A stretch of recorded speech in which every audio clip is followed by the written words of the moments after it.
They cried out in fear, but Jesus spoke to them and said, "Take heart, it is I. Do not be afraid." He heard that his cousin and mentor had been brutally murdered by someone who was way above the law, so he went with his close friends to an uninhabited place to reflect and to heal. Desperate crowds got there first and demanded his energy and attention. Somehow he had compassion and gave them even more than they asked. So then he was even more tired, even more in need of time alone with his Father. So he sent even his close friends away. But then there was a storm and his close friends were in trouble. Their boat was making no headway and was being battered by the wind and the waves.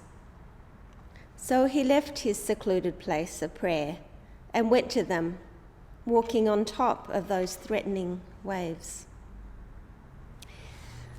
Well, books about prayer usually point out that even Jesus needed to go away to secluded places to pray, and that he did so often. And that is true, but those books often don't tend to notice just how often Jesus was thwarted in that good intention, just how often people found him and demanded his help, just how often the needs of those he loved took him out of that quiet place of prayer. And what amazes me about that is that he doesn't snap at people when they interrupt him. He does not say, "Don't you know I have needs too? What have you ever done for me? You just take, and expect that I'll always be there to give you more. Well, if I die of exhaustion, you'll be sorry." He doesn't ever say that. In my worst moments, I may have said things like that, and I've definitely thought stuff like that and not said it, but not Jesus. And I've often thought that Jesus' capacity to keep finding energy to maintain compassion towards demanding people is as much of a miracle as feeding the 5,000 and walking on water. But then Jesus is God after all. Of course he could do things that we can't do. Of course he had resources that we don't have. But then, what do we do with the call for Christians to follow Jesus' example?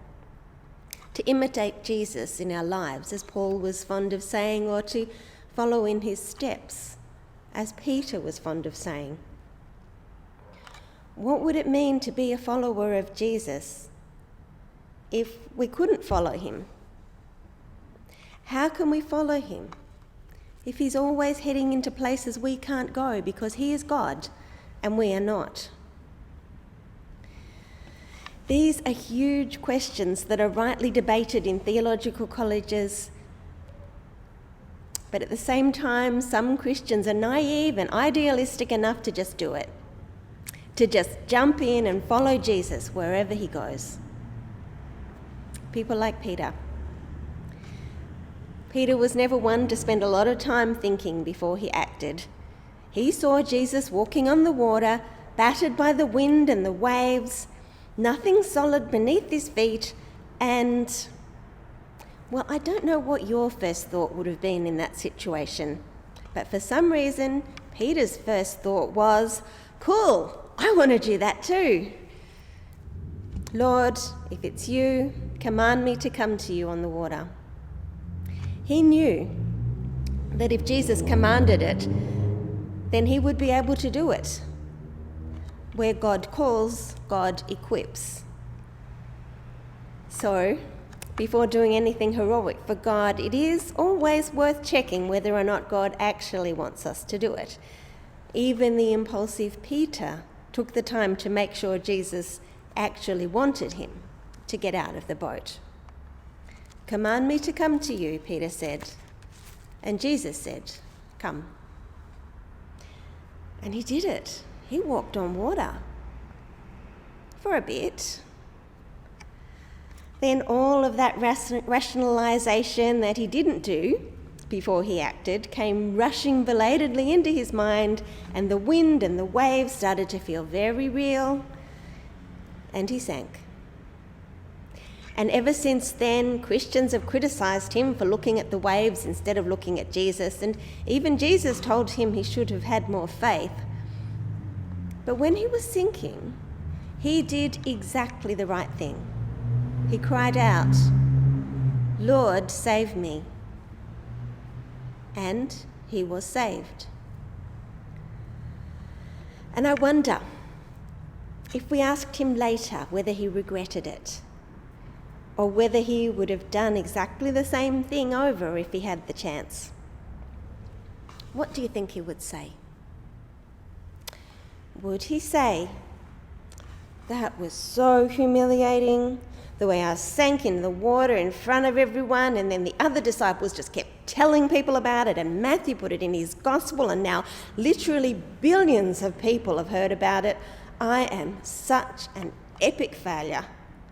I just want to forget it ever happened. It's so embarrassing." Do you think he would have said that? Or do you think he would have said, "I walked on water for like 2 steps. And then when I started to sink, I just called out to Jesus and he reached out and he picked me up, put me back in the boat. That was so cool. You should try it." Jesus came to us to reveal and enact the strength and depth of God's love. But he also came to reveal and enact the strength and depth of human capacity as God's image bearers. He shows us that we sell ourselves short far too often. When we look at this scene, we tend to focus on Peter sinking rather than on Peter walking on water. We sell ourselves short, not just individually, but as a race. We look at the worst of human behaviour and sometimes start to think that that is the norm. In the media, we see political leaders who care about nothing but staying in power. We see CEOs who serve the shareholders who pay them and not the people whose lives may be shattered by their decisions. We see white supremacists who insist on their right to carry guns and not wear masks. Will we let those people define what it means to be human? Will we assume that everyone will keep clutching to their power and wealth and privilege regardless of the collateral damage? Will we assume that everyone will stay safe and dry in their boats regardless of how many people are drowning around them? Or will we let Jesus redirect our imaginations about what it means to be human? Will we let the worst of humanity define us, or will we choose to notice and highlight what is good and Christ-like in humanity? Nurses and carers and supermarket workers who keep going to work to serve their community even though their work places them at risk of infection. Social justice activators who not only jump out of the boat but grab the sides and rock it to encourage us all to do better. Lonely people who just want a hug but who keep their distance in order to keep everybody safe. And Jesus, who walked steadfastly towards a painful death rather than using violence to achieve his aims. Jesus revealed God to us, but he also revealed humanity to us, humanity at its best. And having seen him, we are better able to celebrate the best in humanity when we see it all around us.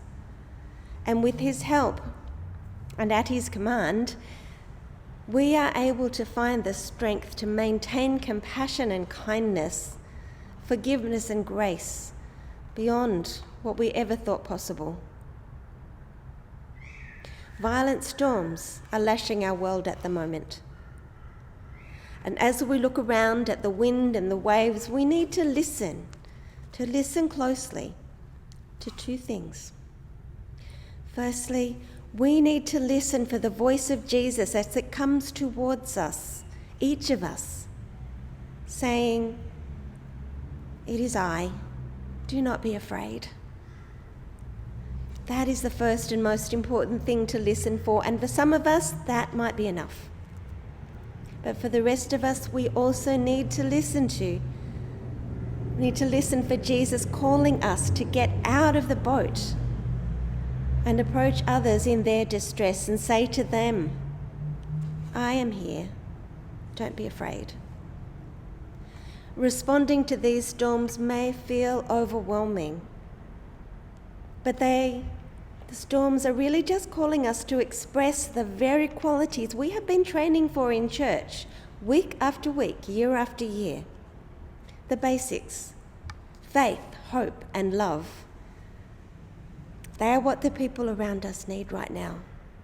And they are the gifts we carry in our hands when we get out of our boats to walk into a storm-ravaged world. And if we get started and find ourselves out of our depth, we always have the option of crying out, "Lord, save me." And here at St. Paul's, we also have the option of calling out to our sisters and brothers, "Please save me," and we'll be there for you. So let's keep listening for the voice of Jesus in the storm. And so may you know the presence of Jesus in your fear, and may you be the presence of Jesus in a fearful world. Amen.